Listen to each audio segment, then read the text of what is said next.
Yai Said Akil yang kita cintai, kita hormati, yang kita sangat hormati.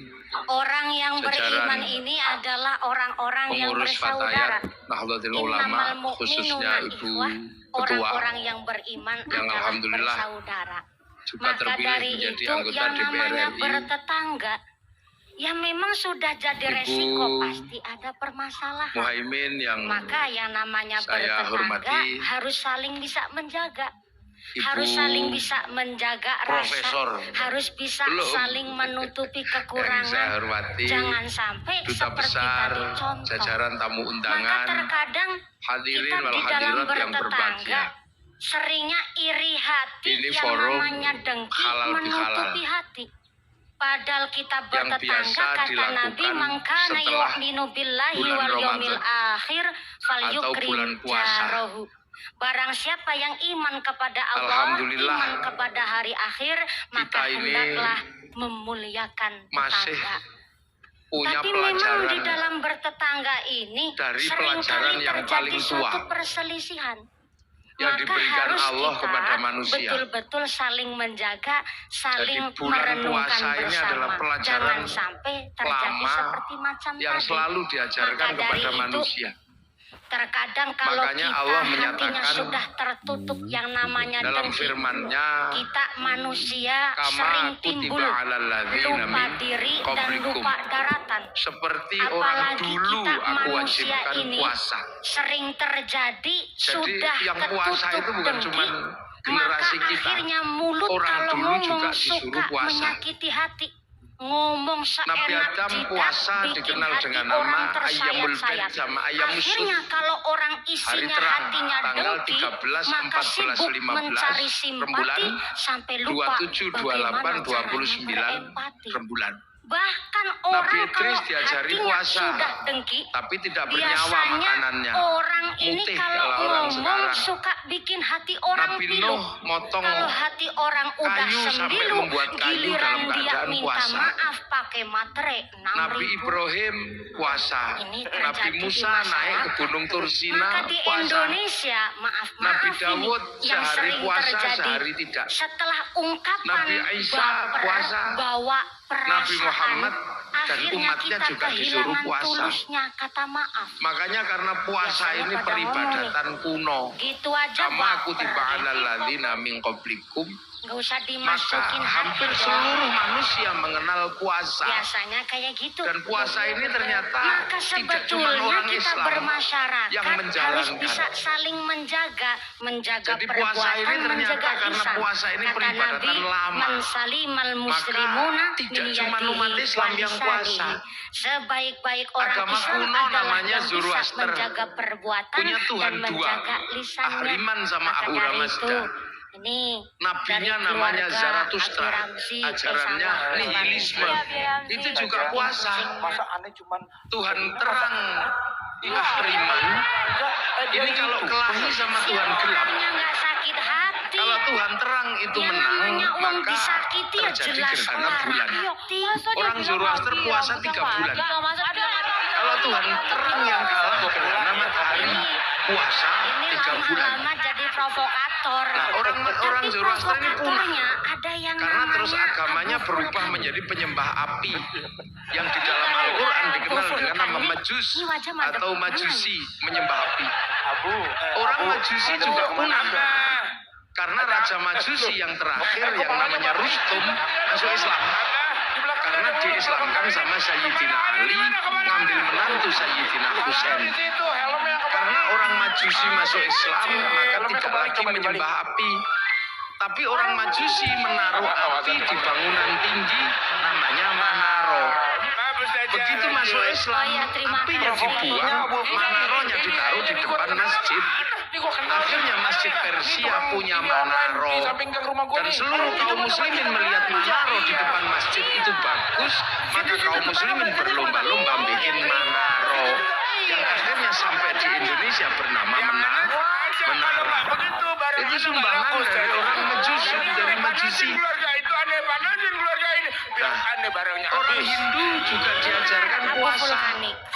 Namanya upawasa. Kata Nabi, Upawasa orang itu NU nggak makan, nggak minum, nggak menyentuh perempuan. tukang kompor. Untuk apa? Jalan menuju moksa. Karena yang terbaik dari Hindu adalah mati tanpa material, hilang raga, hilang sukma, namanya moksa.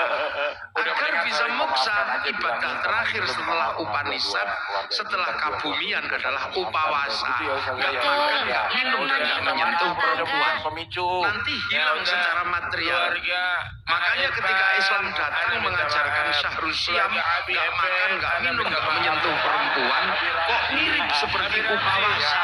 Maka orang Indonesia menyebutnya bulan puasa. Diulang lagi, akhirnya gue Itu jadi istilahnya. berantakan nih.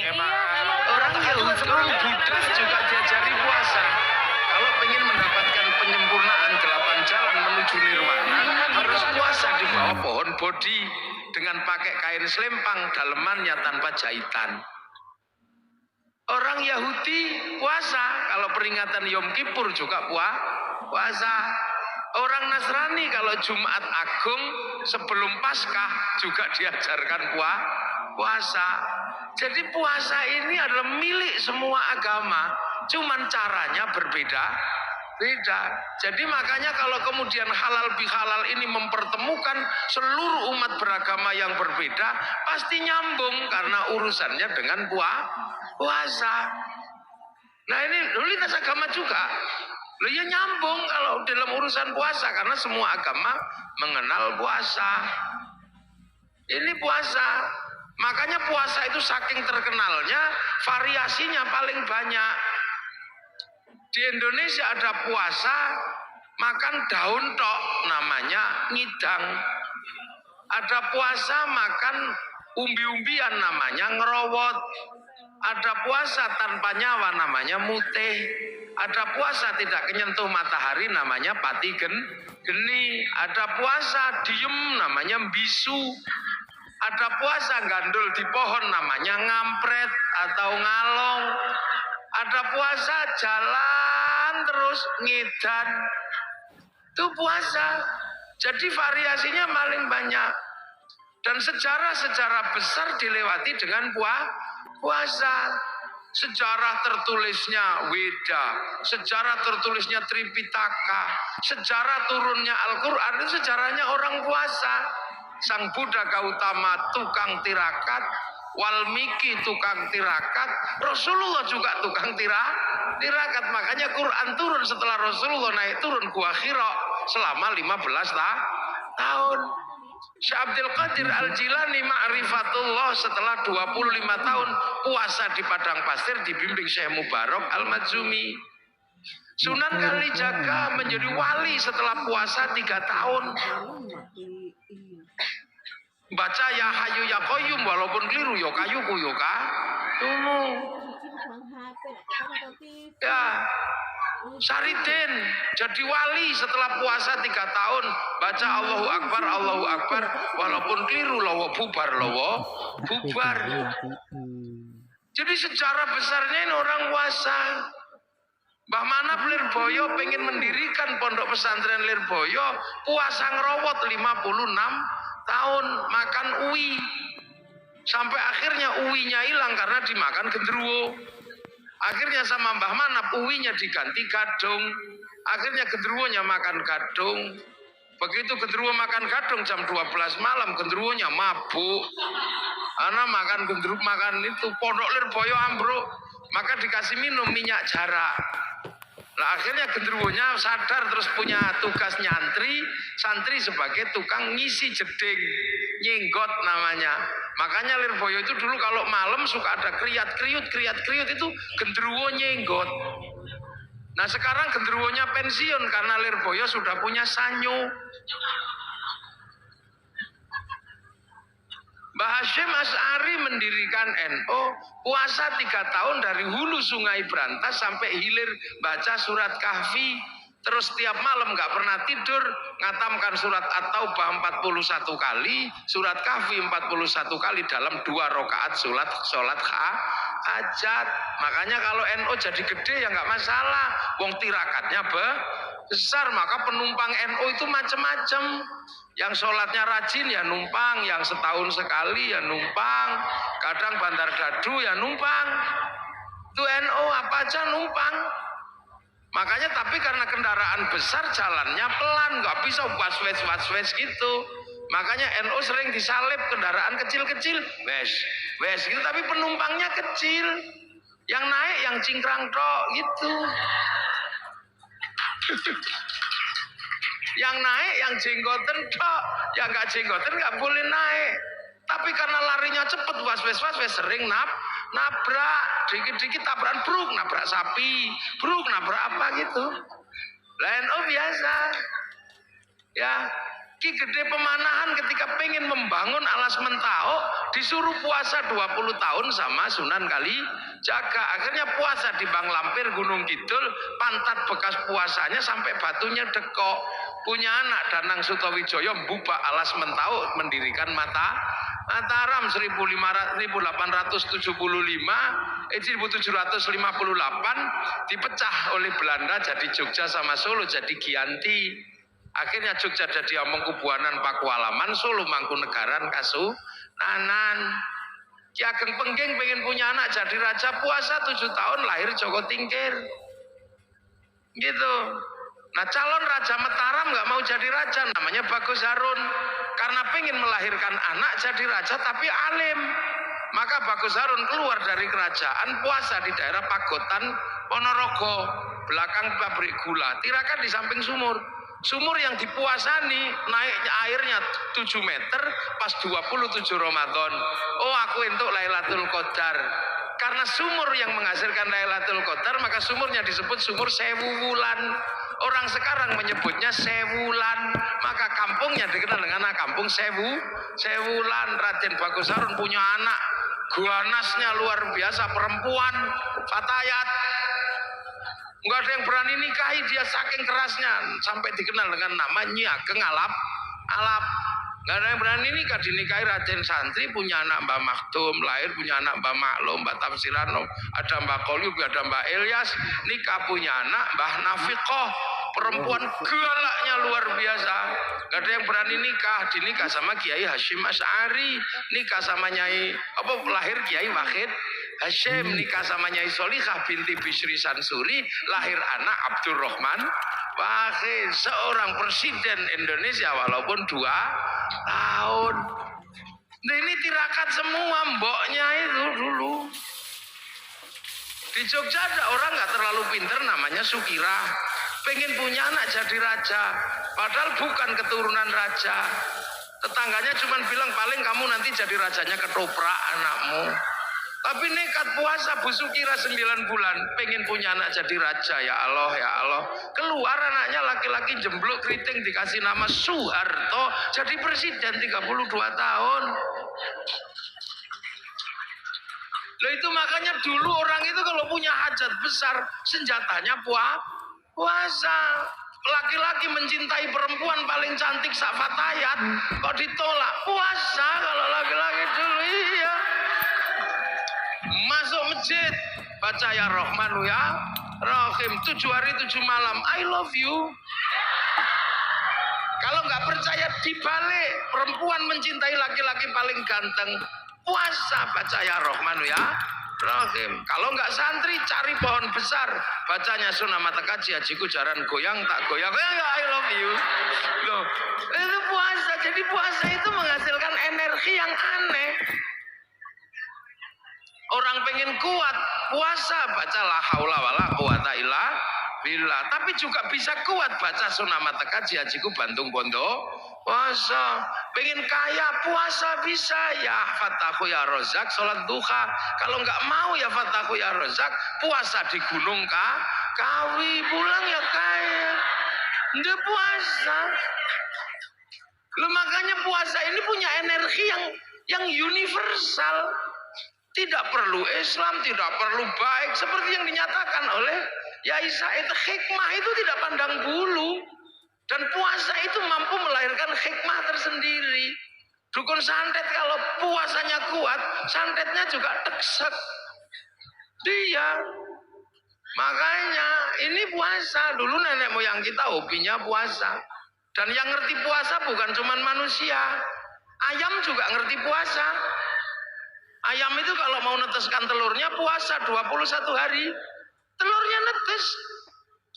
Ulat kalau mau terbang jadi kupu-kupu puasa jadi kepompong, nanti terbang jadi kupu-kupu. Ular kalau mau ganti kulit puasa 41 hari.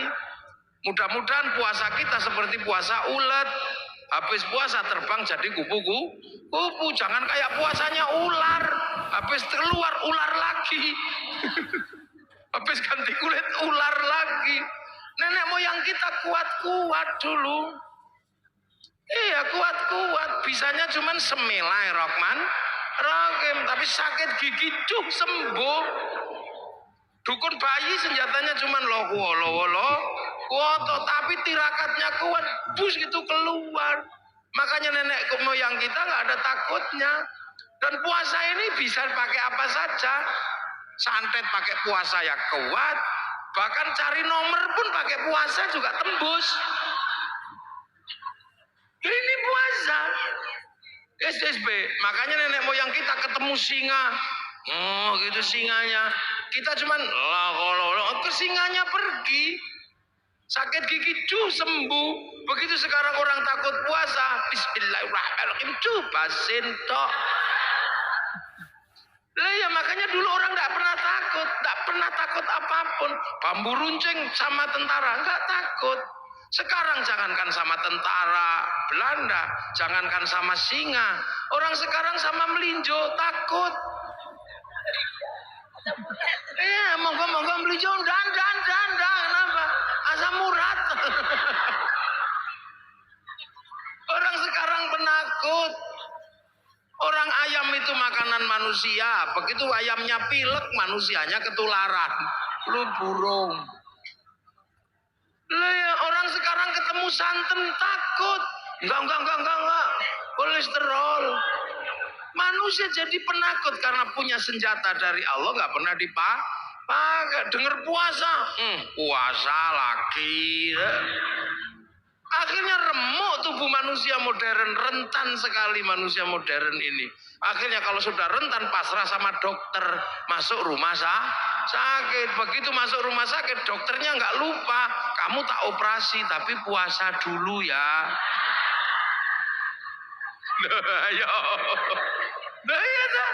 Dokter mau nangani dengan cara puasa. Loh, makanya kita ini diajarkan puasa.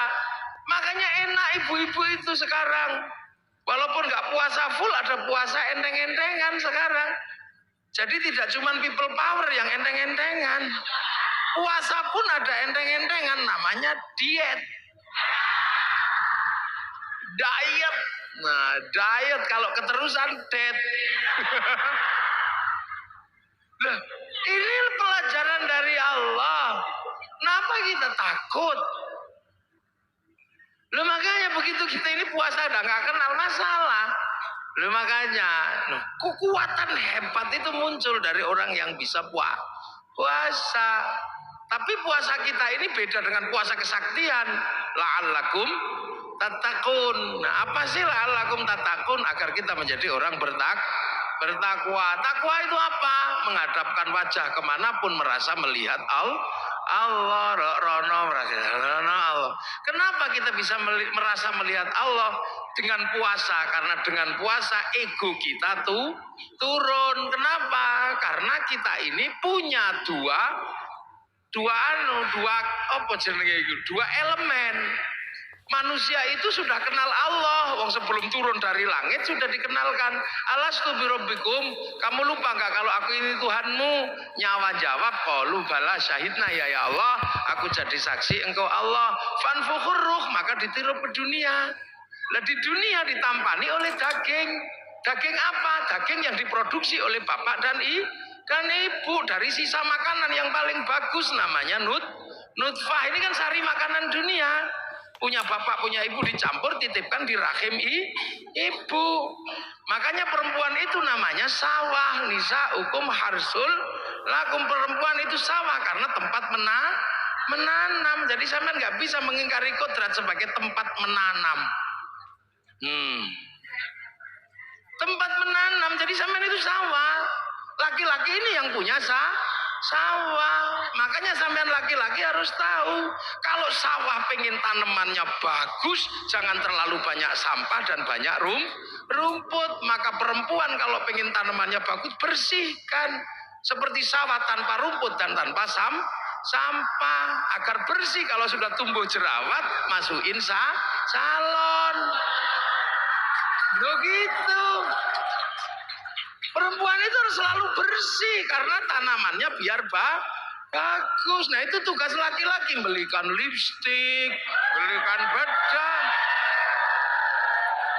Tangannya nggak boleh kasar, belikan mesin cuci. Tubuhnya nggak boleh pengap, belikan AC. Loh, makanya qawwamuna 'alan nisa itu nggak boleh dilupakan. Kadang ini nggak disampaikan kepada seorang laki-laki. Makanya karena kiainya biasanya laki-laki, itu nggak disampaikan perempuan seperti sawah. Iya, jadi laki-laki ngerti betul ini sawah harus benar-benar diperbaiki, tidak boleh kotor, tidak boleh ini. Belikan lipstik yang bagus. Yang kedua, perempuan itu adalah sawah. Sawah harus dipupuk dan selalu ada air biar selalu teduh dan penuh kesuburan. Artinya perempuan tidak boleh kering. Karena perempuan tidak boleh kering, maka perempuan harus selalu senang hatinya. Biar perempuan senang hatinya, laki-laki mesti kasih uang. Nah, itu. Entah ini sebuah pembelajaran buat laki-laki ini. Iya, ini nggak apa-apa biar dia belajar. Iya, ini pembelajaran. Biar nanti pulang ngomong sama suaminya, kata kiai, saya ini sawah, saya terima ditanami, tapi tolong dong airi dan kasih kesuburan. Gitu. Perempuan itu sawah, kalau lagi ditanami nggak boleh dibakar, maka perempuan nggak boleh dimarahi, harus dikasih sayangi. Lu bener. Lu iya, kalau perempuan dimarahi emosi. Kalau emosi jantungnya ini di bawah payudara, jantungnya panas, payudaranya mendidih. Air susu nih ibarat santan blondo. Diminum bayi beler. Makanya kalau teteknya nggak sehat, bayinya bengek. Maka ada istilah tetek bengek. Loh, ini bengek. Loh, ini harus benar-benar ditanam dulu. Karena kalau ini tidak selesai, maka urusan yang lain tidak selesai. Karena tanaman ini yang menentukan masa depan bangsa. Almar'atu imadul bilad. Idza saluhat saluhal bilad. Idza fasadat fasadal. Perempuan itu tiang negara karena melahirkan anak. Anak itu adalah kelanjutan estafeta manusia memikul bangsa dan negara.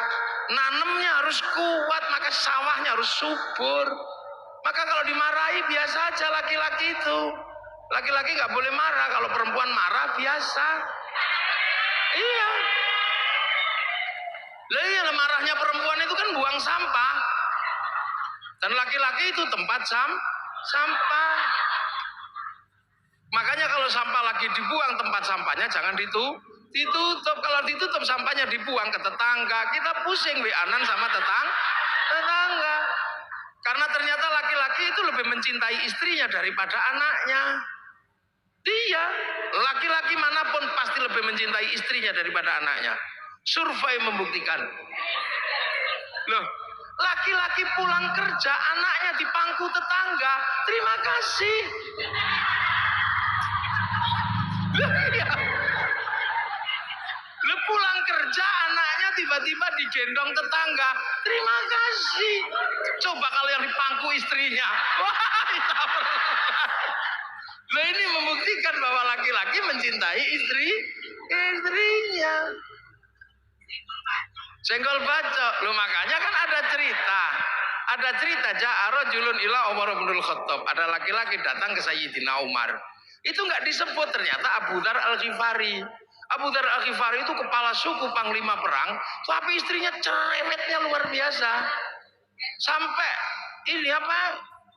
Sayyidina Abu Dzar itu, ya Allah aku kurang apa? Udah ganteng, kaya, kepala suku, panglima perang, punya istri satu, cerewetnya gini. Awas tak tukar tambah aja. Tapi sebelum tak tukar tambah, tak konsultasi sama Sayyidina Umar. Sayyidina Umar ini kan keras-kerasnya laki-laki. Nah Sayyidina Umar gak ada yang berani baca Quran aja, gak ada orang berani denger. Sayyidina Umar kalau baca Quran, Bismillahirrahmanirrahim, Alhamdulillahirabbil alamin. Sayyidina Umar. Kalau yang Bismillahirrahmanirrahim, kenapa tadi nggak bilang Allah? Nah berarti nggak cocok memang, keras-keras. Bismillahirrahmanirrahim.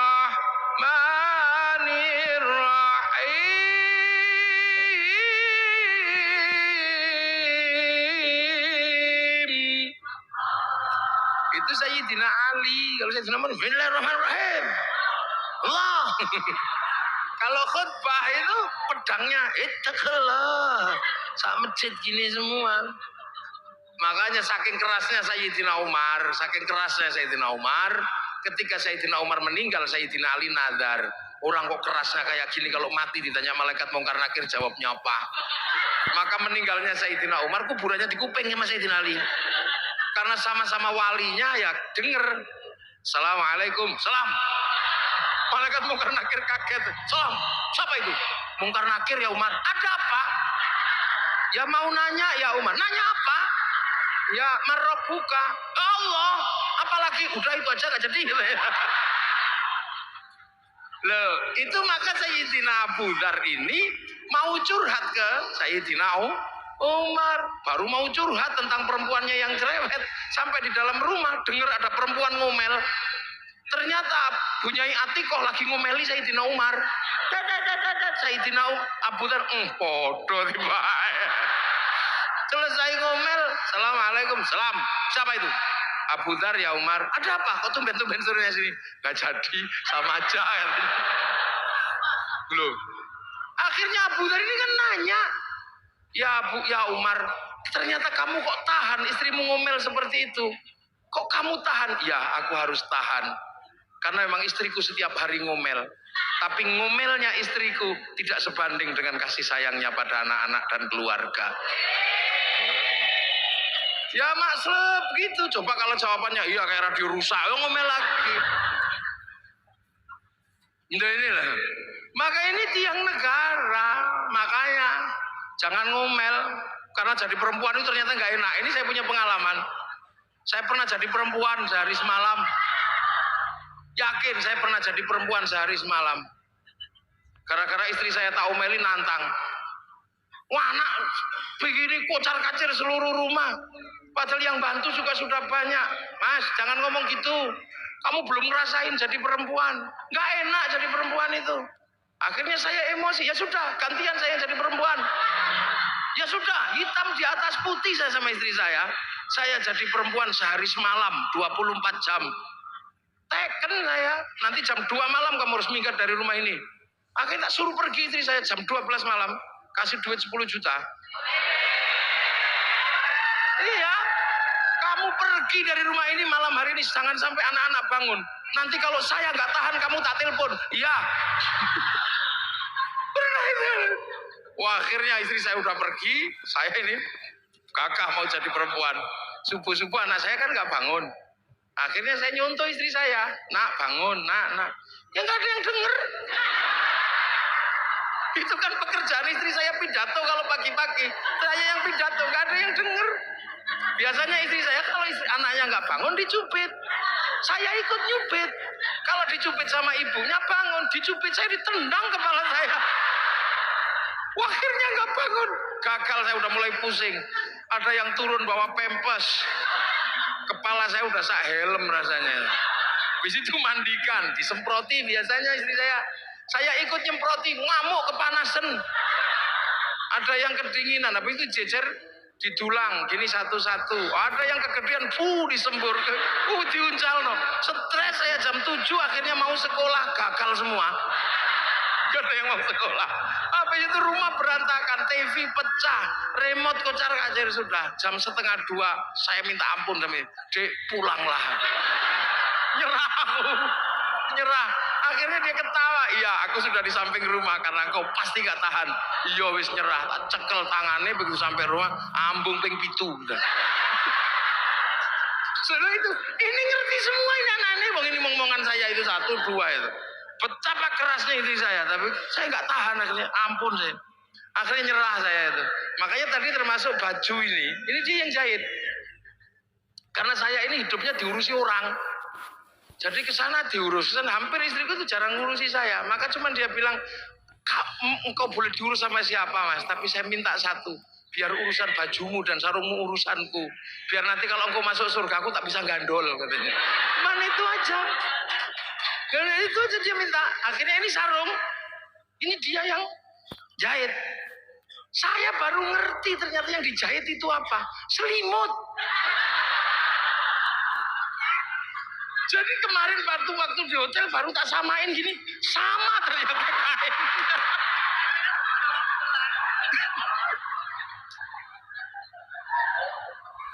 Jadi dia punya kebiasaan beli selimut untuk digelar di ranjang itu. Nanti setelah itu dia cuci, terus dijadikan sarung ini. Biar kemanapun kau selalu mengingatku katanya. Makanya saya itu gak bisa marah sama istri saya. Sekali saya marah itu kapok saya, dia marah kapok saya. Dek dandan yang cantik, ya mas. Karena pagi nanti kawinan santri, gak boleh kau kalah cantik. Dandan habis subuh. Jam 7 keluar rumah menurut saya udah paling cantik. Naik mobil di depan, samping ini sopir santri namanya Arifin. Anak saya di belakang sama istri saya di depan. Tak lihat dari spion, oh cantiknya. Tapi begitu sampai di perempatan lampu merah, ada perempuan cantiknya luar biasa. Mulut saya nyeronong, ya Allah, ayune taiku. Dari belakang saya lupa dicubit, itu sakitnya luar biasa. Itu kayak tang. 3 tahun yang lalu saya masih kerasa sampai hari ini sakit-sakitnya. Sambil ngomel nangis itu bedaknya rusak. Dasar mata laki-laki. Ada saya aja berani memuji perempuan lain. Oh no, nangis saya. Iya dek sepulan. Gak ada maaf. Perempuan sudah tersembunyi masih bisa dilihat. Aku mau bilang enggak ya nggak mungkin dong terlanjur ngomong.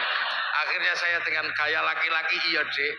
Saya memang tadi melihat perempuan cantik di dalam mobil yang tersembunyi itu. Iya mata laki-laki, iya karena aku laki-laki. Perempuan cantik dimanapun yang tersembunyi sekalipun aku pasti tahu. Karena kalau aku nggak mampu melihat perempuan yang cantik dan tersembunyi, mana mungkin dulu aku menemukanmu.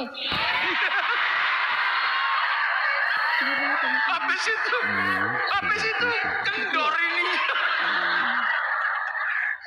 Loh iya. Coba kalau nanti nggak percaya tanya sama istri saya itu benar-benar terjadi ini. Jadi jangan sampai perempuan itu marah karena nggak boleh dibakar hatinya. Karena ini generasi berikutnya tergantung perempuan. Maka Allah itu kasih berkah kepada perempuan itu beda dengan laki-laki. Karena perempuan itu menumbuhkan generasi. Perempuan salaman sama suaminya cium tangan dapat pahalanya Hajar Aswad. Laki-laki cuma salaman tekor. Perempuan tidur di samping suaminya dapat pahala sholat di depan Ka'bah. Laki-laki cuma dapat pahala tidur aja. Makanya nanti kalau pulang cari Hajar Aswadnya ya. Lu kok Hajar Aswadku panun. Lihat hamil itu melangkah 1 langkah dapat pahalanya jihad fisabilillah. Makan siang dihitung puasa, tidur malam dihitung tahajud, menyusui 1 cecepan pahalanya 100. Kalau anaknya daplek sampai 6 tahun berapa pahalanya? Lo Allah kasih, makanya perempuan itu berkahnya tidak habis. Habis 1 elusan perempuan terhadap anaknya 1 miliar saraf kebaikan bangkit. Loh ini yang tidak laki-laki nggak memiliki itu. Laki-laki harus perang beneran. Laki-laki harus kelahi beneran baru dapat jihad. Kalau perempuan enak. Makanya perempuan ini dipersiapkan oleh Allah untuk menjadi tulang punggung masa depan bangsa. Dan fatayat berada di situ. Maka fatayat tidak boleh lupa. Ini harus dibangun secara baik. Diperlakukan dengan baik. Ya, tidak boleh ada kekerasan, tidak boleh ada penghinaan, karena dari sinilah akan lahir generasi-generasi yang akan menjadi baik buruknya bangsa. Loh, itu maka saya paling tidak suka kalau ada laki-laki kejam dikit sama perempuan. Tak tempiling benti sama saya. Dia salah, pasti imamnya dulu yang salah. Wong pemimpinnya dulu, sopirnya belok, biasanya penumpangnya ikut belok. Nah, itu kok tekan wong wedok ya. Nah, ini kita balik lagi puasa, ya, puasa. Nah, puasa itu menjadi kuat. Kenapa? Karena manusia punya ruhani. Nah, jasmani ini harus ditahan kekuatannya. Kalau kekuatan jasmani ini sudah ditahan, ruhaninya online. Ego manusia turun, ruhaninya bangkit. Kalau ruhani bangkit, kemanapun akan melihat Allah. Contoh, ego yang masih tinggi nggak bisa lihat Allah. Perempuan gendut gitu, laki-laki langsung bilang, wah, dream itu. Nah, nyawa kita yang di dalam merekam.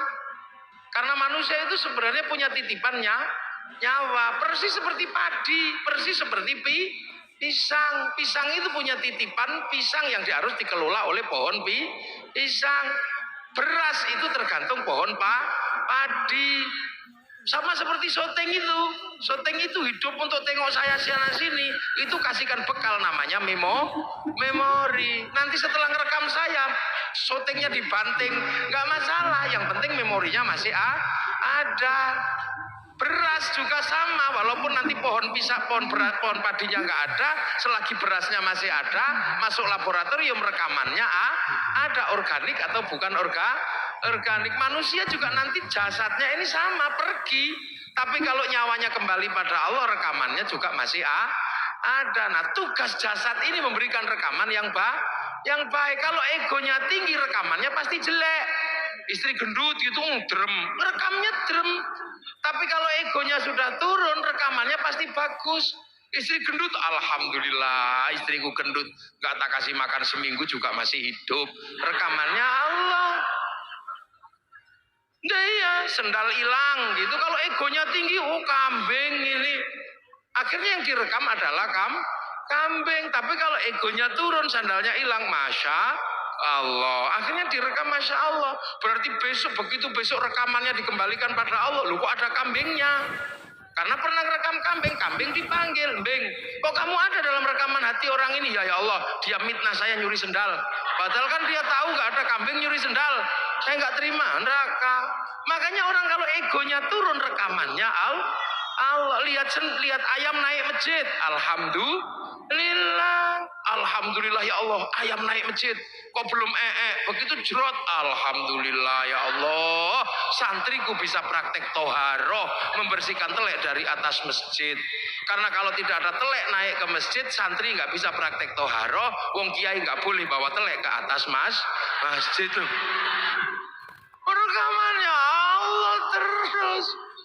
Makanya orang ini kalau puasanya kuat, rekamannya Allah lah ada. Nah, kalau sudah rekamannya Allah, sistem online-nya ya tinggal share it. Nah, itu hikmah muncul itu dari situ. Nah, itu makanya ego itu hati-hati, bisa menjauhkan kita dari Allah. Contoh, ini kan habis lebaran, Bu Ketum. Mbak Anggi, aslinya mana? Sragen. Nah, di Sragen itu ada ayam goreng. Jaya Sragen itu ada ayam goreng. Mungkin karena sudah lama di Jakarta, pengen ayam goreng Sragen. Sampai rumah karena liburan nggak ada ayam goreng itu. Karena nggak ada ayam goreng, maka merindukan ayam goreng Sragen. Saking kangennya kemana-mana, bayangkan ayam goreng aja ngiler. Saking ngilernya nggak tahu main ke rumahnya Pak Bupati, ada ayam goreng yang diinginkan. Hati-hati, jangan dimakan. Itu bisa haram. Kenapa? Karena didorong oleh nafsu selama 1 minggu pengen ayam goreng. Begitu dimakan, nikmatnya luar biasa. Akhirnya pergi ke rumahnya Pak Camat, ada ayam goreng yang sama. Karena sudah tidak terlalu kepingin, begitu monggo silakan. Enggak. Akhirnya kemakan juga. Begitu kemakan, enak tempatnya Pak Pak Bupati, karena udah nggak kepengen. Begitu sampean bilang enak tempatnya Pak Bupati, ribut sama Allah. Wong hari ini dibagi yang itu, kok masih nggak terima membayangkan yang kemarin. La in syakartum la azidannakum, wa la in kafartum inna adzabi lasyadid. Makanya kiai-kiai pendiri bangsa ini kalem-kalem. Karena tirakatnya kuat-kuat, makanya hanya Allah. Lihat orang Yahudi, oh juga bikinan Allah. Lihat orang Nasrani, oh juga bikinan Allah. Lihat apa saja. Makanya orang NU itu tenang. Nggak pikut, hancurkan Yahudi. Yang enggak lah, orang Yahudi juga berandil pada umat Islam. Kalau umat Islam Indonesia pergi haji, yang bikinkan pesawat juga orang Yahudi. Kalau Yahudinya mati, berenang kita. Loh, perempuan-perempuan ini menjadi cantik karena orang Prancis yang bisa bikin bedak dan parfum. Agamanya apa? Ya orang Prancis yang ngerti. Kalau nggak ada orang Prancis yang bisa bikin bedak dan bikin parfum, kita kembali ke bedak Jakarta, beras ditumbuk, ya blonteng semua. Nah itu makanya Rasulullah cuma menyatakan mayuridillahu bihi khairan yufaqihu fiddin. Siapa yang dikehendaki baik oleh Allah dikasih ngerti urusan agama. Khairan di situ nakiroh. Dan itu kalau nakiroh maknanya khairan kamilan, kebaikan yang sempurna. Manusia nggak sempurna, maka nggak mungkin punya kebaikan yang berdiri sendiri. Contoh sekarang yang paling baik siapa? Tadi Kiai Said. Begitu Kiai Said pergi, yang paling baik siapa? Saya.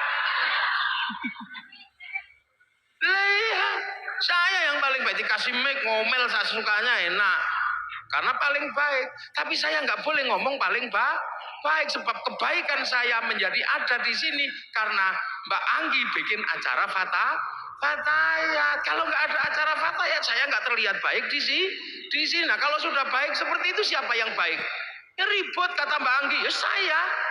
Kata saya, ya saya, kalau saya nggak datang jelek acaramu Mbak. Ya gitu. Jadi itu baru dua udah ribut kebaikan itu. Apalagi kalau sampean ikut-ikutan. Kami yang paling baik. Karena kalau kami nggak ada di sini semua, yang ada cuma di atas, cek sound. Loh kita ini udah nggak usah ribut. Kita indah makan ini saja sudah Allahumma barik lana. Kenapa bukan barikli kok barik lana? Karena urusan makanan itu melibatkan banyak orang. Yang nanam siapa, yang masak siapa, yang bikin sabluk siapa, yang bikin api siapa, yang bikin bumbu siapa, yang ngulek-ngulek siapa, yang bikin cobek siapa. Kita nggak pernah tanya, jangan-jangan cobek yang dibikin waktu membikin kekurangan air dikencingi. Kita juga nggak ngerti. Kita nggak punya garam untuk menikmati masakan. Jangan-jangan orang sana, orang Indramayu, orang Kudus, orang Jepara yang bikin garam lagi bikinnya kepengin kencing di kolam garam, nggak ngerti kita. Terus dibawa sopir truknya kita nggak ngerti. Jangan-jangan mampir warung-warung di Indramayu, nggak ngerti kita. Terimanya mateng loh. Itu makanya kebaikan itu nggak bisa berdiri sendiri. Maka jangan sekali-sekali orang baik mengaku yang paling baik. Itu seperti paku menempel pada kayu. Begitu paku mengatakan yang terbaik, lepas dari kayu, dia akan menjadi batu atau menjadi besi yang berkarat. Nah itu NU sifat dasarnya begitu. Makanya NU nggak pernah kami paling baik. Enggak.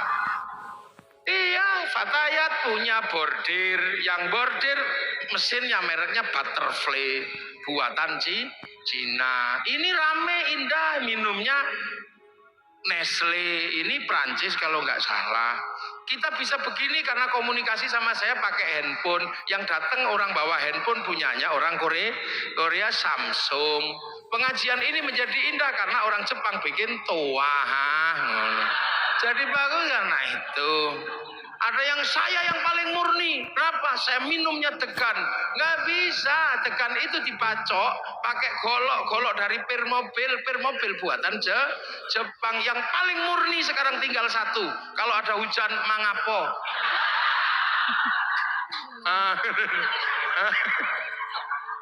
Loh, sifat dasar NU dan Kiai itu seperti itu. Maka jangan salah paham. Hancurkan Yahudi, renang kita. Wong Pak Habibie suruh bikin pesawat gak jadi-jadi. Wong namanya tetuko, sing teko ra tuku-tuku, sing tuku ra teko-teko. Ya itulah makanya halal bihalal ini sesungguhnya adalah wujud dari kehidupan kita yang nggak bisa berdiri sendiri. Itu loh, ada orang mana, orang Eropa yang gagahnya seperti itu. Kalau musim panas, musim dingin lari ke Indonesia. Kalau musim gugur dia cari buah dari Indonesia, dari negara yang biasa aja. Jadi inilah kehidupan kita. Mudah-mudahan halal bihalal kita kali ini menjadi warna baru bahwa kehidupan manusia adalah kehidupan bersama yang nggak mungkin dipisah-pisah. Bahwa kebersamaan itu tercermin dari Indonesia dan berhasil dengan cara seperti ini. Hasilnya apa? Arab satu bangsa pecah jadi puluhan negara. Eropa satu bangsa pecah puluhan negara. Kita puluhan bangsa mampu bersatu dalam satu negara kesatuan Republik Indonesia. Demikian yang bisa saya sampaikan, semoga ada manfaatnya. Assalamualaikum warahmatullahi wabarakatuh.